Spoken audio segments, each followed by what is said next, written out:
Senior నటుడు రాజేంద్ర ప్రసాద్ ఇటీవల చేసిన వ్యాఖ్యలపై తీవ్ర వివాదం చెలరేగింది. ఆయన వ్యాఖ్యలు తమిళ సినీ దిగ్గజం ఎంజీఆర్ అభిమానులను, సినీ వర్గాలను ఆగ్రహానికి గురిచేశాయి. ఒక అవార్డు కార్యక్రమంలో నటుడు కాంతారావు గొప్పతనాన్ని ప్రశంసిస్తూ రాజేంద్ర ప్రసాద్ మాట్లాడారు. ఆ సందర్భంలో ఆయన కాంతారావు సినిమాల క్రేజ్ చూసి ఎంజీఆర్ కూడా భయపడేవాడు అనే భావంలో అనుచితమైన పదజాలం ఉపయోగించారు. ఈ వ్యాఖ్యలు సోషల్ మీడియాలో వైరల్ అయ్యాయి, తీవ్ర విమర్శలకు దారితీశాయి. తమిళ సినీ వర్గాలు, అభిమానులు ఈ వ్యాఖ్యలను తీవ్రంగా ఖండించారు. నటుడు విశాల్ నాజర్ కూడా దీనిపై స్పందించి రాజేంద్ర ప్రసాద్ బహిరంగంగా క్షమాపణ చెప్పాలని కోరారు. ఎంజీఆర్ తమిళనాడులో ఒక మహానాయకుడు, మాజీ ముఖ్యమంత్రి కావడంతో ప్రజల భావోద్వేగాలు దెబ్బతిన్నాయని చెప్పారు.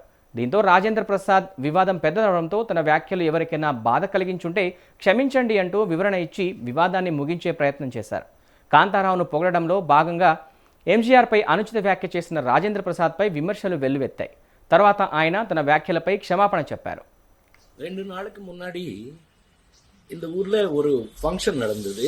அதுல பழைய நடிகர் காந்தாராவ் சார் அவார்டு எனக்கு கொடுத்தாங்க.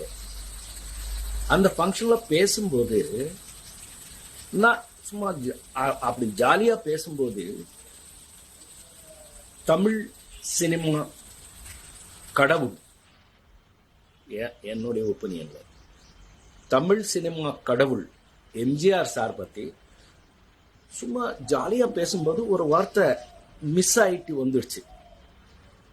அது இப்போ யார் பண்ணாங்க தெரியாது, வேணும்னு பெருசு பண்ணி விட்டாங்க.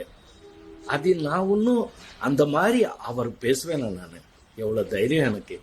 மദ്രാஸ் ஃபிலிம் இன்ஸ்டியூட்ல படிக்கும்போது அவர் தான் சிஎம்.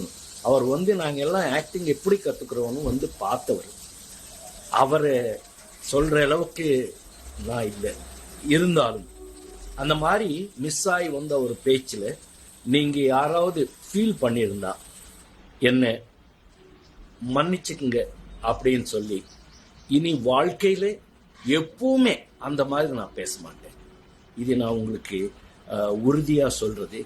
இந்த தப்பு இந்த வாட்டி மன்னிச்சுக்குங்க, இதோட இது விட்டுருங்க. உங்கள் ராஜேந்திர பிரசாத்.